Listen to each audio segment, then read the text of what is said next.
15 شعبان کی رات میں ہمارے ملکوں میں جو ہمارے عجمی ملک ہیں اس میں وہ کچھ ہو رہا ہے جو نہ میرے نبی نے کیا، نہ صحابہ نے کیا، نہ تابعین نے کیا۔ عجیب و غریب عبادات گھڑ لی ہیں، عجیب و غریب اس کے اعمال بنا لیے ہیں اپنی طرف سے، اور مسجدیں بھری ہوتی ہیں اور روشنیاں لگی ہوتی ہیں اور آتش بازی ہو رہی ہوتی ہے۔ میرے نبی نے اس رات کی فضیلت بتائی، عمل کوئی نہیں بتایا۔ جیسے یہاں کوئی صلاۃ تسبیح کی جماعت کرا رہے ہوتے ہیں، کوئی اجتماعی تہجد پڑھ رہے ہوتے ہیں، کوئی دیگیں چڑھا رہے ہوتے ہیں، کوئی آتش بازی کر رہے ہوتے ہیں، تو وہ اس میں اتنا غلو ہو گیا ہے کہ یہ بھی ٹھیک نہیں۔ اور کچھ علماء نے اس کے رد میں اس کا اتنا انکار کیا ہے کہ اس رات کی کوئی فضیلت ہے ہی نہیں، یہ بھی ٹھیک نہیں۔ اس میچ کا راستہ، اس رات کی فضیلت میں جتنی احادیث ہیں وہ ضعیف ہیں، لیکن اتنی کثرت سے ہیں کہ ان سب کا مل کر جمع ہو کر کم از کم وہ حسن لغیر ہی تک تو پہنچ جاتی ہیں۔ اور ابن عثیمین رحمۃ اللہ علیہ نے بھی یہ لکھا ہے کہ زیادہ سے زیادہ ان احادیث کے مجموعے سے، چونکہ اگرچہ ضعیف ہیں لیکن کافی زیادہ ہیں، تو وہ حسن لغیر ہی تک پہنچ جاتی ہیں۔ تو حسن لغیر ہی سے کوئی عمل ثابت نہیں ہوتا، عمل ثابت ہوتا ہے صحیح حدیث کے سے۔ ایک احادیث کی کثرت سے روایات اور ایک امت کا عمل، کہ امت کا بہت بڑا طبقہ صدیوں سے اس رات کا اہتمام کر رہا ہے، لیکن کچھ عرصہ پہلے تک اہتمام تھا دن میں روزہ رکھنا، رات کو کوئی نوافل پڑھ لینا، کوئی دو چار زیادہ پڑھ لینا، لیکن اب یہ ڈھول تماشے جو اب شروع ہوا ہے اس کا تو کوئی وجود ہی کوئی نہیں ہے۔ تو اس رات کو اللہ تعالیٰ نے مبارک بنایا، اور حدیث پاک میں آتا ہے کہ اللہ تعالیٰ اس رات میں ساری دنیا کے لوگوں کی بخشش فرماتا ہے سوائے 5 آدمیوں کی۔ 5 کے سوا سب اہل ایمان کی بخشش ہو جاتی۔ مشرک، المشرک پہلا مشرک، دوسرا مشاحن، مشاحن کیسے کہتے ہیں؟ دل میں بغض رکھنے والا، کینہ رکھنے والا۔ تیسرا مسبل ازارہ، اپنے پاجامے شلوار چادر کو ٹخنوں سے نیچے تک لے جانے والا، لیکن ایک شرط کے ساتھ کہ وہ تکبر کی وجہ سے، سستی کی وجہ سے ہے، غفلت کی وجہ سے ہے۔ چونکہ جب آپ نے ایک مرتبہ اس کے بارے میں بات کی تو حضرت ابوبکر صدیق نے کہا یا رسول اللہ، میری چادر، عرب چادر باندھتے تھے جیسے ہمارے پنجاب کا لباس چادر تھا، اب وہ کم ہو گیا، ہماری تو بزرگ عورتیں بھی اور مرد بھی سب چادر باندھتے تھے، شلوار تو کسی کو پتہ ہی نہیں ہوتا تھا ہمارے بچپن میں۔ یہ تو پھر آہستہ آہستہ جب تعلیم آئی تو شلوار دیہاتوں میں بھی اور شہروں میں عام ہو گئی۔ تو اگر وہ اس لیے لٹکا رہا ہے کہ طبیعت میں تکبر ہے، پھر اس وعید کا وہ حقدار ہے۔ اگر ویسے اس کی نیچے جا رہی ہے تو میرا مالک ایسا، وہ تو ہے ہی رحیم و کریم، ہے ہی رحیم و کریم، ہے ہی رحیم و کریم، صرف شلوار نیچے لٹکانے سے وہ اتنی شدید سزا دے۔ اگر اس کے پیچھے تکبر ہے، پھر ہے، یہ تکبر نہیں ہے تو انشاءاللہ وہ اس سے محفوظ ہوگا۔ تو اپنی چادر کو لٹکانے والا، لیکن بشرط تکبر۔ کتنے ہو گئے؟ 3۔ عاق لوالدیہ، ماں باپ کا نافرمان، نافرمان ایسا کہ دکھ دینے والا۔ چھوٹی موٹی اونچ نیچ تو ہر بچے سے ہو جاتی ہے، جن نے والدین کو ٹکڑے ٹکڑے کر لیا ہو اور ان کو دکھ دے دے دے دے کے ان کا سینہ چیر دیا ہو، چونکہ عاق کہتے ہیں پرزے کرنا کسی چیز کا، تو اپنے دکھ دے کر، اپنی بدتمیزی کے ساتھ اس نے ماں باپ کا دل زخمی کر دیا ہو، ایک یہ نہیں معاف ہوتا۔ 5واں مدمن خمر، مسلسل شراب پینے والا، مستقل جو شراب کا عادی ہو، ان 5 کو مؤخر کر دیا جاتا ہے۔ معافی نہیں ہونے کا مطلب یہ نہیں کہ اللہ تعالیٰ کبھی معاف نہیں کرے گا، معافی نہ ہونے کا مطلب یہ ہے کہ یہ 5 ایسے گناہ ہیں کہ اس کی وجہ سے بخشش رک جاتی ہے۔ اگر وہ شرک سے نکل آئے، وہ کینہ سے نکل آئے، وہ تکبر سے نکل آئے، وہ والدین کی نافرمانی سے نکل آئے، شراب چھوڑ دے، تو ان کی بھی بخشش ہو جاتی۔ جب کوئی توبہ کرے گا فوراً بخشش ہو جائے گی۔ نہ 15 شعبان کی ضرورت ہے، نہ لیلۃ القدر کی ضرورت ہے، نہ بیت اللہ جانے کے ساتھ توبہ کی شرط ہے۔ جہاں بھی وہ بیٹھ کے توبہ کرے گا، جس لمحے میں کرے گا، اسی وقت اس کی توبہ قبول ہوگی اور اللہ اس کے پچھلے سارے گناہوں کو معاف فرما دے۔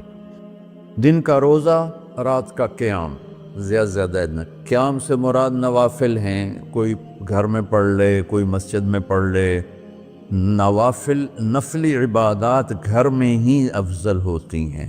میرے نبی سنتیں ہمیشہ گھر سے پڑھ کے آتے تھے، تہجد اپنے گھر میں پڑھتے تھے، مسجد میں نہیں پڑھتے تھے، سوائے اعتکاف کے آپ اپنے نوافل سنتیں سب گھر میں پڑھتے تھے، اور مسجد میں صرف فرض آ کے ادا فرماتے تھے، اور اس کے بعد بیٹھنا ہوتا تھا تو بیٹھ جاتے تھے، اٹھنا ہوتا تھا تو اٹھ جاتے تھے۔ تو اعتدال اللہ کو ہر چیز میں پسند ہے۔ دنیا جو مختصر ہے اس میں کیسے پسند نہیں ہوگا؟ آخرت جیسے معاملے میں بھی اللہ ہم سے کہہ رہا ہے اعتدال، امتاً وسطا۔ ایسے عیسائیوں کی طرح ترک دنیا بھی نہ کرو، یہودیوں کی طرح دنیا کے پیچھے نہ پڑ جاؤ، رزق حلال بھی کماؤ، اپنے بچوں کو بھی دیکھو، اپنے فرائض کو بھی دیکھو جو دنیاوی ہیں، اور اللہ سے بھی اپنا معاملہ ٹھیک کرو اور درست کرو۔ بعد کے زمانے میں صحابہ کے بعد سے ہی ایک انتہا پسندی امت میں آئی، ساری رات جاگنا۔ فلاں بزرگ تھے، وہ رسے سے اپنے بالوں کو باندھ لیتے تھے کہ نماز پڑھتے پڑھتے جب نیند آئے اور جھٹکا لگے تو رسے سے بندھے ہوئے بالوں سے اس جھٹکے سے تکلیف ہو اور ان کی آنکھ کھل جائے اور پھر نفلوں میں شروع ہو جائے۔ ایک فلاں بزرگ تھے، وہ اپنے آنکھوں میں نمک کا سرما لگاتے تھے تاکہ آنکھیں جل جائیں، اور اس میں وہ جلن پیدا ہو جائے اور نیند اڑ جائے۔ یہ ایسے واقعات بھرے پڑے ہیں۔ فلاں بزرگ تھے، انہوں نے 30 سال عشاء کے وضو سے فجر کی نماز ادا کی۔ یہ اپنی جگہ پہ بزرگی ہے، لیکن یہ بھائیوں یہ دین ہم پیش نہیں کر سکتے۔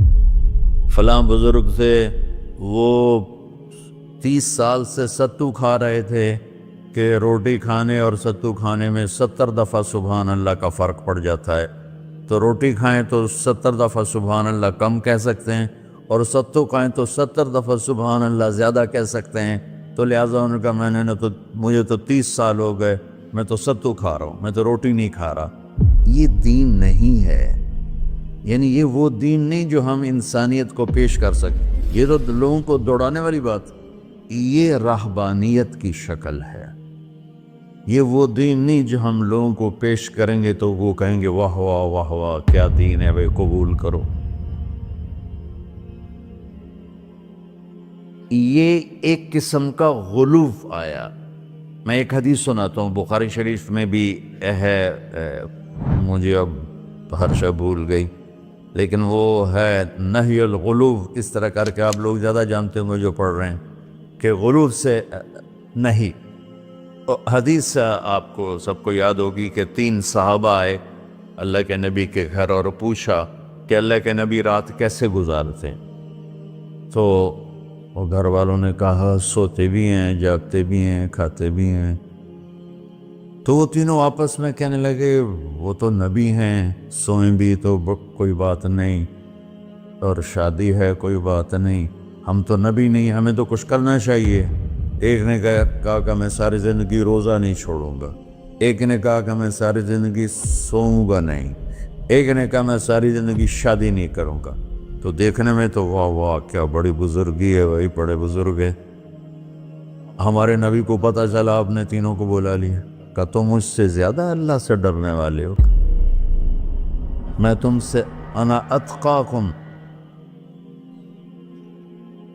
یا اخشاکم، الفاظ آپ لوگوں کو زیادہ یاد ہوں گے لیکن مفہوم میں صحیح پیش کر رہا ہوں۔ آپ نے کہا میں تم سے زیادہ اللہ کو جانتا ہوں، تم سے زیادہ اللہ سے ڈرتا ہوں، میں سوتا بھی ہوں، میں کھاتا بھی ہوں، میں روزے بھی رکھتا ہوں، میں چھوڑ بھی دیتا ہوں، میری بیویاں بھی ہیں، میں اپنی بیویوں کے پاس بھی جاتا ہوں۔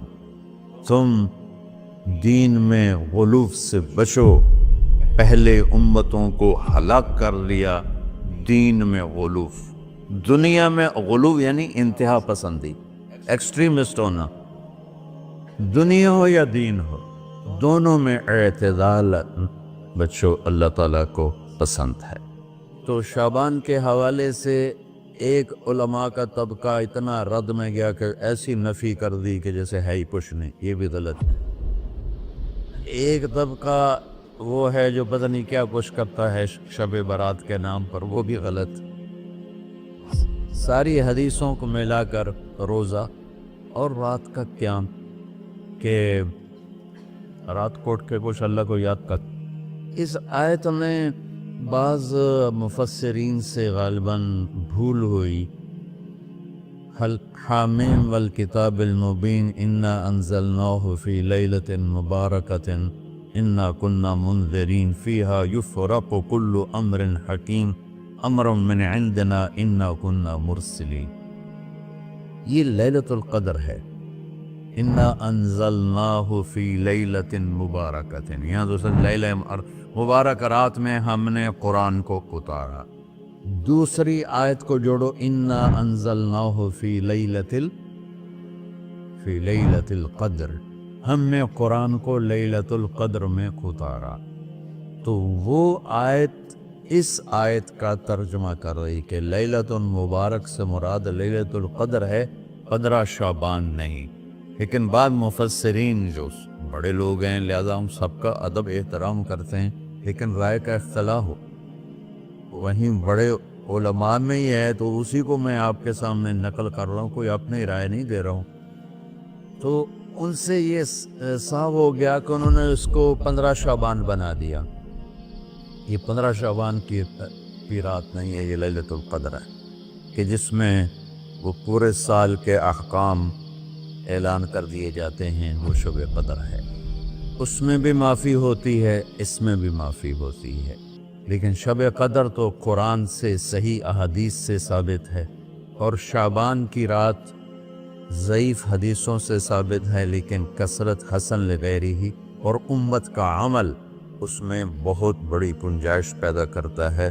تو جو بچہ روزہ رکھنا چاہے ضرور رکھے، جو رات کو اٹھنا چاہے ضرور اٹھے، لیکن وہ اتنا نہ اٹھے کہ صبح سبق میں سویا پڑاؤ۔ تو ایسی عبادت نہیں چاہیے کہ آپ اپنے طلب علم جو فرض ہے اس میں آپ سوئے پڑے ہوں تو تمہارے خوراکوں سے سبق بھی متاثر ہو رہا ہو۔ تو اعتدال بچوں، ہر چیز میں اعتدال۔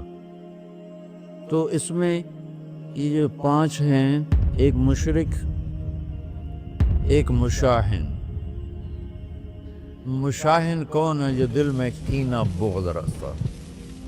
اب میں کہاں سے آنسو لاؤں اس بات پر رونے کے لیے کہ ایک تو دنیا داروں کا بغض کینہ ہے آپس کی لڑائیوں سے، لیکن یہ جو دیندار ایک دوسرے سے بغض، اس قدر بغض رکھتے ہیں کہ کافر بنائے بیٹھے ہیں، دوسرے کو سلام کا جواب نہیں دیتے، جنازے میں نہیں شریک ہوتے۔